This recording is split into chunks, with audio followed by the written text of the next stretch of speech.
Assalamualaikum warahmatullahi wabarakatuh. Hai teman-teman semuanya, di sini saya Azura Rehani Satifah Damani. Pada kesempatan kali ini kita akan membahas mengenai Republik Indonesia Serikat atau RIS pada mata kuliah Sejarah Indonesia 5. Simak pembahasannya, jangan sampai ketinggalan ya.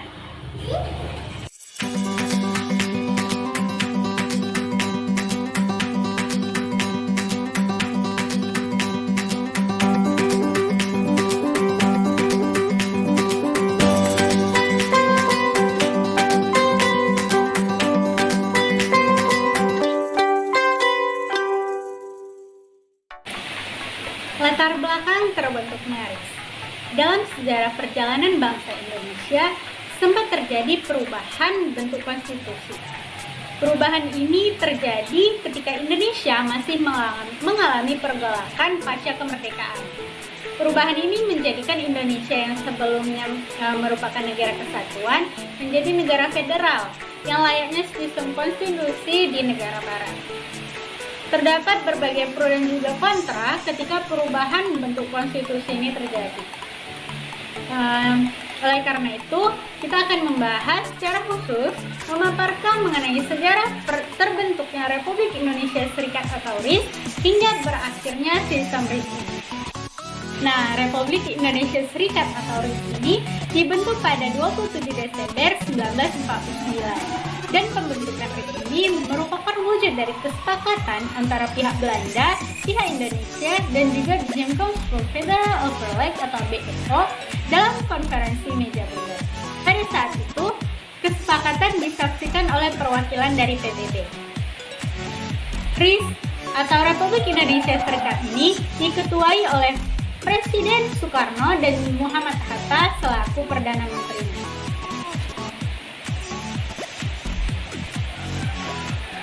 Kemudian, sejarah Republik Indonesia Serikat ini meliputi banyak proses, baik itu terbentuknya, konstitusinya, serta permasalahan-permasalahan dalam pemerintahan RIS.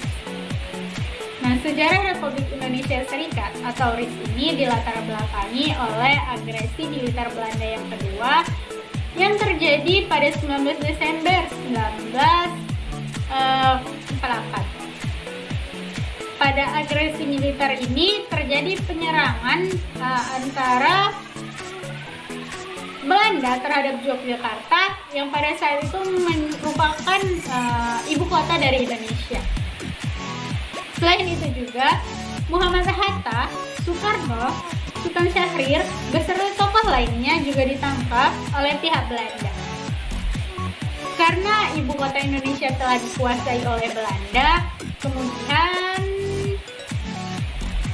pihak Indonesia membentuk Pemerintah Darurat Republik Indonesia atau PDRI yang bertempat di Sumatera. PDRI ini diketuai oleh Syafruddin Prawira Negara. Kali ini kita akan membahas mengenai terbentuknya Republik Indonesia Serikat. Perang mempertahankan kemerdekaan Indonesia ini diselesaikan dengan cara perundingan di Den Haag pada putaran kedua di tahun 1949. Perkembangan pada perundingan-perundingan ini memperlihatkan langkah-langkah jadi yang lebih progresif dari gagasan-gagasan Van Mook sebelumnya. Ia telah dipecat dari jabatannya sebagai penguasa tertinggi di Bijengkong Federal Overleg atau Musyawarah Negara-Negara Federal yang disingkat dengan BFO. Nah, sebelum melangkah menuju forum internasional, wakil-wakil dari RI ini berunding 2 kali dengan wakil-wakil BFO di Yogyakarta.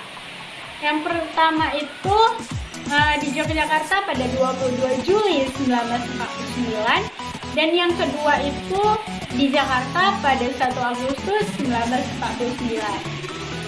Kemudian mereka sepakat mengenai aspek-aspek yang terpenting dalam usaha menciptakan sebuah sistem politik baru.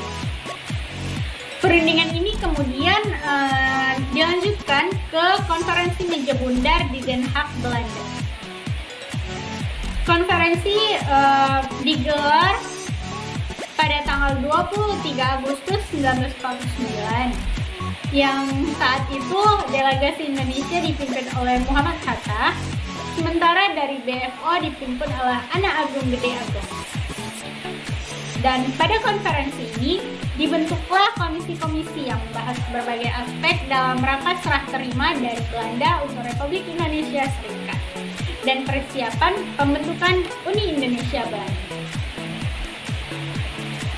Nah, pada saat konferensi meja bundar berlangsung, konferensi inter-Indonesia juga dilangsungkan di Belanda guna merumuskan Konstitusi Republik Indonesia Serikat sebagai bentuk dari tindak lanjut perundingan di Yogyakarta dan juga di Jakarta.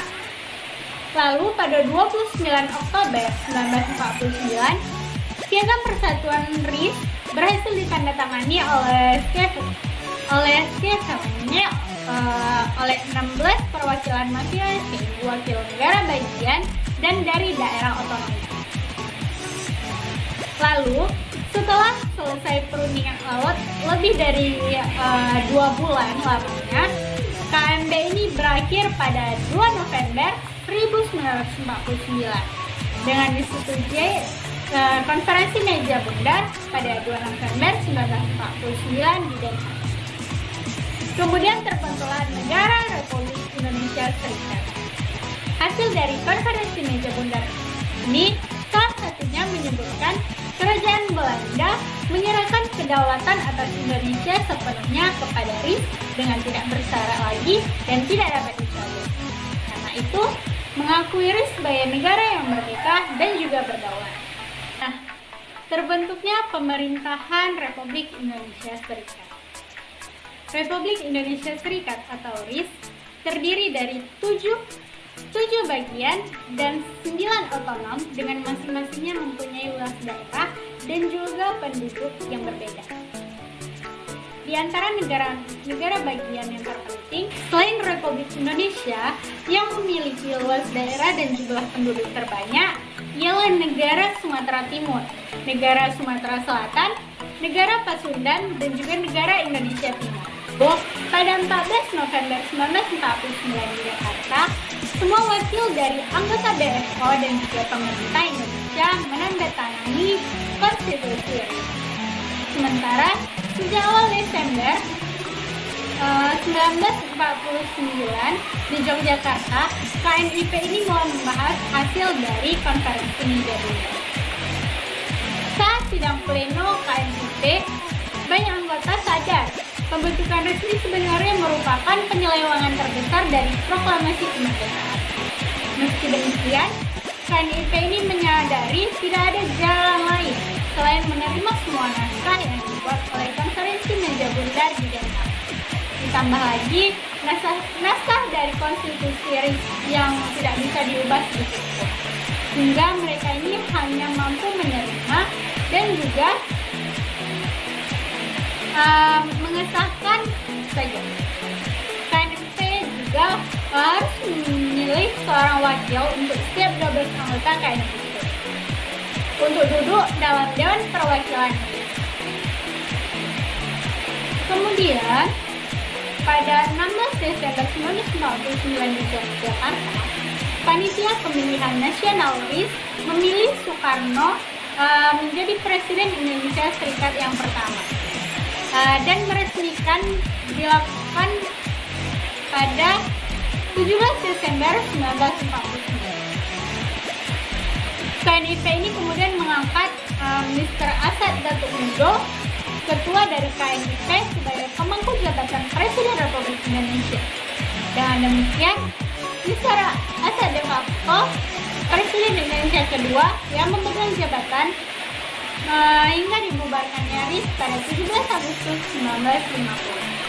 Kemudian DPR ini memilih 4 orang menjadi formatur kabinet, yaitu Muhammad Hatta, Sri Sultan Hamengkubuwono IX, Anak Agung Gede Agung, dan Sultan Hamid II.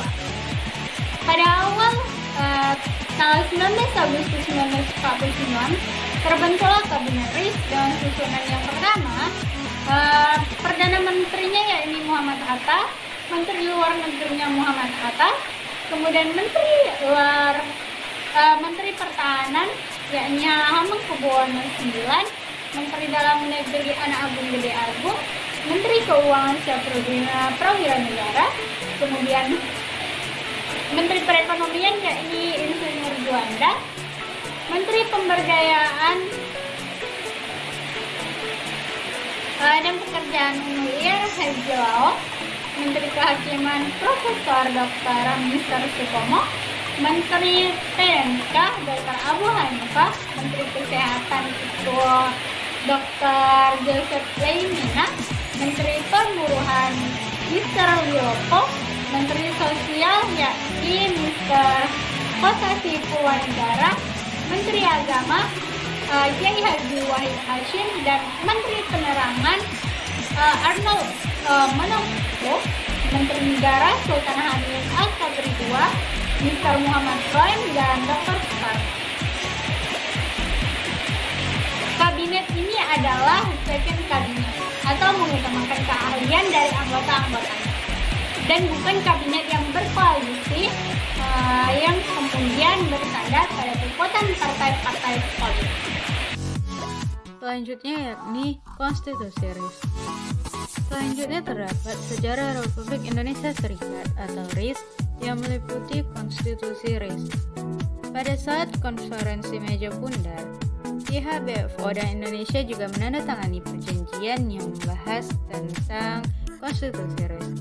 Perjanjian tersebut terjadi pada tanggal 29 Oktober 1949. Dan perjanjian Konstitusi RIS ditandatangani oleh pemimpin 16 negara atau daerah yang tergabung dengan RIS. Menurut Konstitusi RIS, dalam sejarah Republik Indonesia Serikat atau RIS, membuat pembentukan negara federasi yang meliputi yang pertama, negara Republik Indonesia yang mencakup beberapa wilayah yang termasuk dalam perjanjian Renville. Yang kedua, negara yang dibentuk Belanda melalui Konferensi Malino seperti negara Indonesia Timur, Soekarno Sukawati selaku Presiden dan Najamuddin Daeng Mewah selaku Perdana Menteri. Negara Sumatera Timur, Dr. Mansur selaku Wakil. Negara Sumatera Selatan, Abdul Malik selaku Wakil. Negara Madura, Cokroaminorat selaku Wakil. Dan negara Jawa Timur, Wiranata selaku Wakil. Kemudian yang ketiga, negara kesatuan yang dapat berdiri sendiri. Yang keempat, daerah yang bukan termasuk daerah bagian. Kemudian tujuan dibentuknya negara RIS tidak lain adalah untuk mempersatukan rakyat Indonesia dan melemahkan pertahanan. Daerah kekuasaan RIS 1 mencakup negara Pasundan, Republik Indonesia, negara Jawa Timur, negara Indonesia Timur, negara Madura, negara Sumatera Selatan, negara Sumatera Timur. Kemudian daerah kekuasaan RIS 2 mencakup negara Riau, negara Jawa Tengah, negara Dayak Besar, negara Bangka, negara Belitung, negara Kalimantan Timur, negara Kalimantan Barat, dan negara Kalimantan Tengah, dan negara Banten. Kemudian daerah kekuasaan RIS 3. Kemudian daerah kekuasaan RIS 3 adalah daerah Indonesia lainnya yang bukan termasuk negara bagian. Dan program kabinet RIS adalah yang pertama, menyelenggarakan supaya pemindahan kekuasaan di tangan bangsa Indonesia di seluruh Indonesia terjadi dengan cepat, mengusahakan reorganisasi KNDL dan pembentukan angkatan perang RIS, dan juga mengembalikan tentara Belanda ke negerinya dalam waktu yang singkat-singkatnya. Kemudian yang kedua, menyelenggarakan ketentraman umum supaya dalam waktu yang sesingkat-singkatnya terjamin berlakunya hak-hak demokrasi dan terlaksananya hak-hak dasar manusia dan kemerdekaan. Kemudian yang ketiga mengadakan persiapan untuk dasar hukum. Cara bagaimana rakyat menyatakan kemauannya menurut asas-asas Undang-Undang Dasar dan menyelenggarakan pemilihan umum untuk konstituante. Yang keempat, berusaha memperbaiki ekonomi rakyat, keadaan keuangan, perhubungan, perumahan, dan kesehatan untuk jaminan sosial dan penempatan tenaga kembali ke dalam masyarakat. Mengadakan peraturan tentang upah minimum, pengawasan pemerintah atas kegiatan ekonomi agar kegiatan ini terwujud kepada kemakmuran rakyat. Lalu yang kelima, menyempurnakan program perguruan tinggi sesuai dengan keperluan masyarakat Indonesia dan membangun kebudayaan Indonesia, kebudayaan nasional, mempergiat pemberantasan tasawuf di kalangan masyarakat.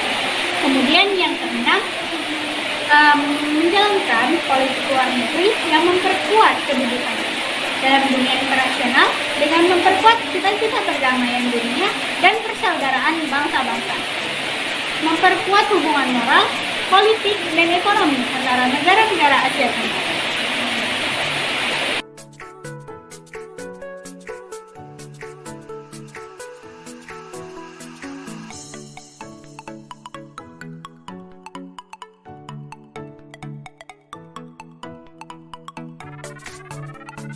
Jalannya pemerintahan negara. Setelah membenahi stabilis yang pertama kali, ini harus segera mengenai pemerintahan. Kesalahan yang segera diselesaikan hasil lain dari Komisi Urusan Politik dan Konstitusional adalah permasalahan pemerintahan yang telah berdasarkan rekomendasi Komisi Urusan Politik dan Konstitusional adalah orang-orang Belanda yang lahir di Indonesia atau yang bertempat tinggal di Indonesia lebih dari 6 bulan berhak memohon kebangsaan Indonesia. Yang kedua, para kepala negara yang tak termasuk golongan penduduk Belanda tetapi yang termasuk golongan penduduk orang-orang asli di Indonesia, mereka berhak merebut kebangsaan Belanda atau mereka bertempat tinggal di negeri Belanda atau di luar negeri. Yang ketiga, ketentuan khusus diadakan untuk para kepala negara Belanda, bukan orang-orang Belanda yang termasuk golongan penduduk orang-orang asli Indonesia yang bertempat tinggal di seluruh dunia atau yang anti Belanda atau asalnya bukan orang Indonesia. Kemudian kita akan membahas mengenai akhir pemerintahan. Negara Rus buatan Belanda tidak dapat berjalan lagi karena banyaknya tuntutan-tuntutan untuk kembali dalam bentuk negara. Sebagai perwujudan dari cita-cita proklamasi 17 Agustus 1940. Gerakan menuju pembentukan NKRI mendapat dukungan yang kuat dari seluruh rakyat. Banyak negara-negara bagian satu persatu itu menggabungkan diri dengan negara bagian Republik Indonesia. Pada tanggal 10 Februari 1950, DPR negara Sumatera Selatan memutuskan untuk menyerahkan kekuasaan pada tindakan semacam ini dengan cepat dilakukan oleh negara-negara bagian lainnya dan cenderung untuk menghapuskan negara-negara bagian dan menggabungkan diri ke dalam RI.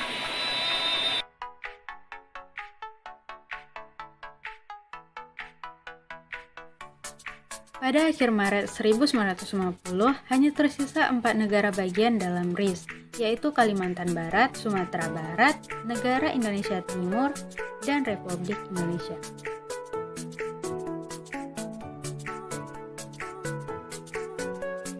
Kemudian, pada akhir April 1950, maka hanya negara Republik Indonesia yang tersisa dalam RIS. Penghubungan negara-negara bagian ke dalam RI menimbulkan persoalan baru, khususnya dalam hubungan luar negeri. Hal ini karena RI hanya negara bagian RIS, hubungan luar negeri yang berlangsung selama ini dilakukan oleh RIS. Sehingga peleburan negara RIS ke dalam RI hanya dihindari untuk menjamin kedaulatan negara. Solusinya adalah RIS harus menjelma menjadi RI. Kemudian setelah diadakan konferensi antara pemerintahan RIS dan RI untuk membahas penyatuan negara, pada tanggal 19 Mei 1950, pemerintah RIS dan RI menandatangani Piagam Persetujuan Pembentukan Negara Kesatuan. Pokok dari isi piagam tersebut adalah kedua belah pihak dalam waktu yang sesingkat-singkatnya melaksanakan pembentukan negara kesatuan berdasarkan proklamasi 17 Agustus 1945. Rapat-rapat antara pemerintah RIS dan RI mengenai negara kesatuan semakin sering dilakukan.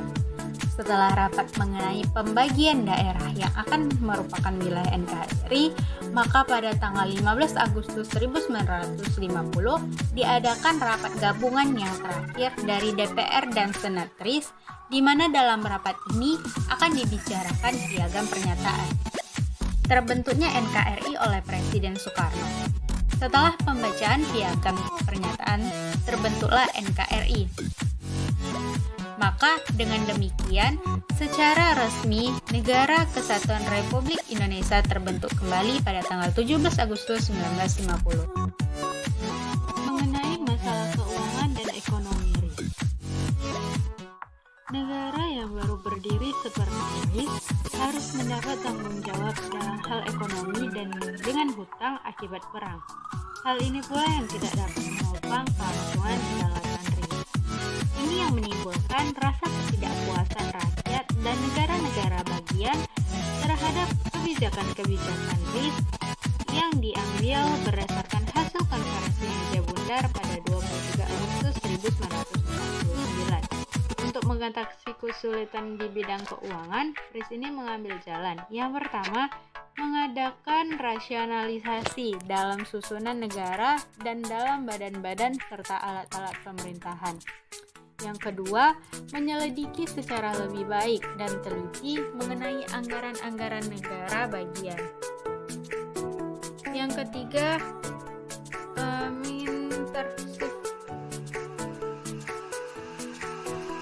intensifar pemungutan berbagai iuran dan cukai.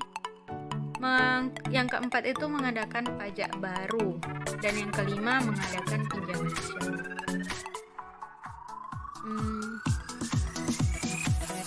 Negara RIS buatan Belanda ini tidak dapat bertahan lama karena muncul tuntutan-tuntutan untuk kembali ke dalam bentuk NKRI sebagai perwujudan dari cita-cita proklamasi 17 Agustus 1945. Gerakan menuju pembentukan NKRI mendapat dukungan yang kuat dari seluruh rakyat. Banyak negara-negara bagian satu persatu menggabungkan diri dengan negara bagian Republik Indonesia. Kemudian dibubarkannya negara.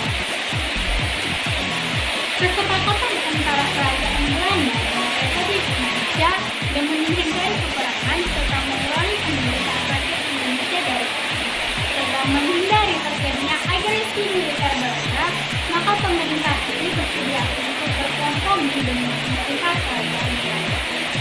Dalam perundingan-perundingannya, kedua belah pihak dibentuk oleh negara-negara yang membutuhkan perdamaian serta Dewan Keamanan Perserikatan Bangsa-Bangsa atau PBB. Berbagai jalan telah ditempuh untuk mencari pemecahan permasalahan antara Belanda dan Indonesia melalui konferensi Asia di Malaysia yang dilaksanakan pada 20 Januari 1949 merupakan salah satu jalan untuk mencari penyelesaian masalah antara kedua pihak. Resolusi Dewan Keamanan PBB untuk membantu dalam mencari jalan keluar dan mengeluarkan resolusi.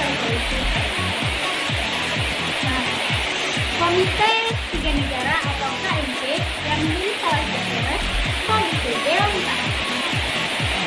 Belanda yang diwakili oleh Belgia, Indonesia diwakili oleh Australia, yang selanjutnya difasilitasi oleh Amerika Serikat, dan selanjutnya diteruskan